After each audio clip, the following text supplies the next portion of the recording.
The grade level meetings really help us to clarify what sorts of concepts the kids need based on how they're doing in the assessments. We know what areas they need to strengthen. With the past assessment, we realized that the kids needed more practice with sight words, with red words. And so we really practice say, spell, say a lot. We fit it into our morning message. We fit it into our modeling when we do our journal writing. Today is Tuesday. What's missing? Is. Do you know how to spell is? Let's say spell say. Ready? Is. I-S is. We will publish. Are we missing something right here? We, the word we, and go. We. W-E, we. Very good. We. W-E, we. Right, and Juan's helping him remember that that's a capital W. We. Thank you for Hooray for Kevin. We go around, for example, my classroom with the red ladybug, and we make sure that they have those red words somewhere in their writing, that they realize that they're important, and they get a little bit of help from the puppet. And Kurt. I see a my. Good job. In addition to that, we try to tie that, I in my classroom try to tie that to the star story, which was Big Mama today. And in Big Mama, there was a man reflecting on his childhood. So the children had to think of something that they really enjoyed from when they were younger, or even yesterday for them, they are young, and write that into their journal. I thought after this one we're going to do journals. Yeah, we're going to do our journal. What do you want to write about? About you. I'm going to write about my good memories. Everybody has memories of things they once did with their family that they really, really liked. And when I was little, I would walk with my grandpa to the market, and we would always buy my grandma flowers. What color are the flowers? You're going to find out. How do I spell I? Capital I. Always a capital, right? Even it's in the beginning of my sentence, but even when it's not, I get a capital. I remember. What do I have to put after I? A face. Remember.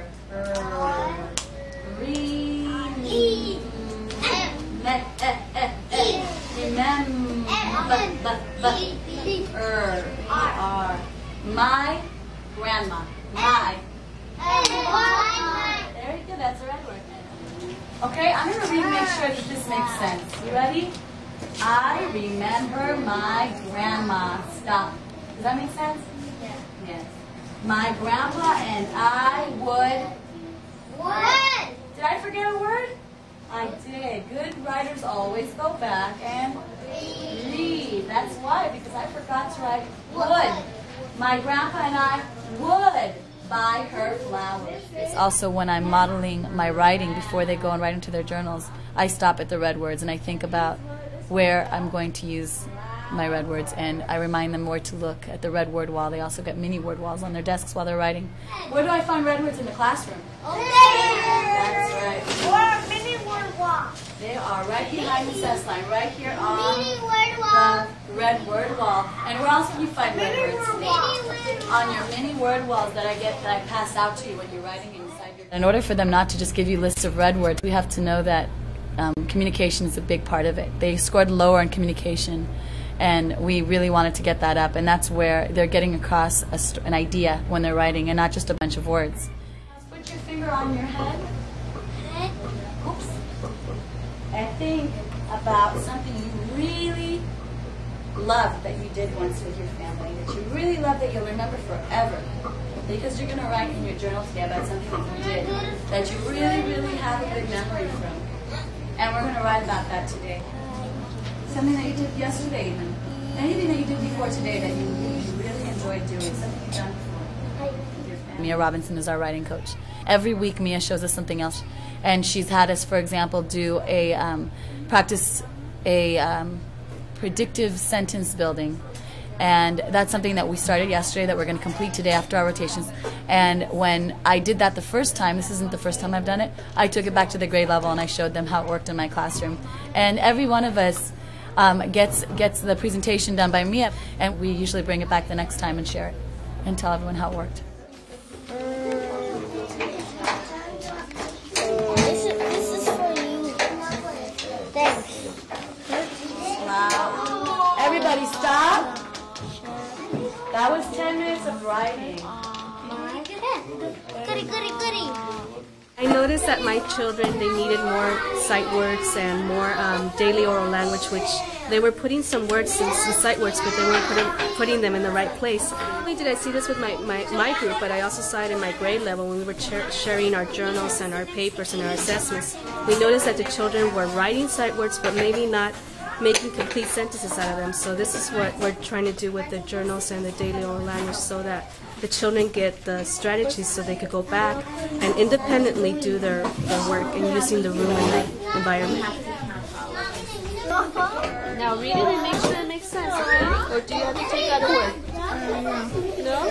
Okay, read it back to yourself. So what I'm having them do is actually sound out the words, listen to their sentence, and make sure it makes sense. So that's what we're doing right now with daily oral language, and then incorporating it into the journals.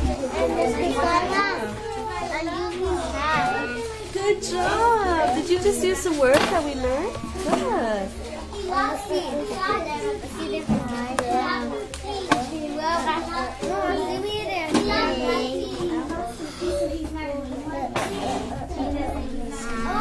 Do you take away or do you put it together?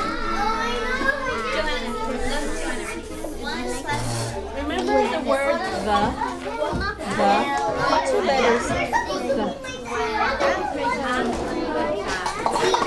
T-A, right? Now let's do with. What do you have the end? That's right, okay. So I bet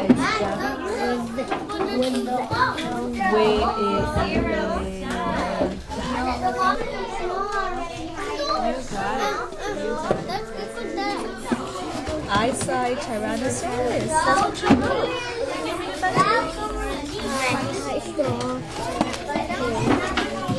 And look, I like the way you left space between your words. Right here, you just put it all together, huh? And here, you left space. What did you write there?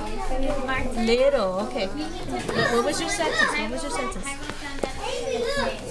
Look at my story.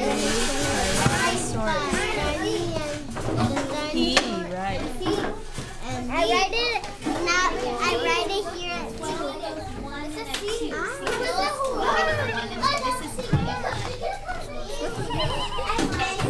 That's better.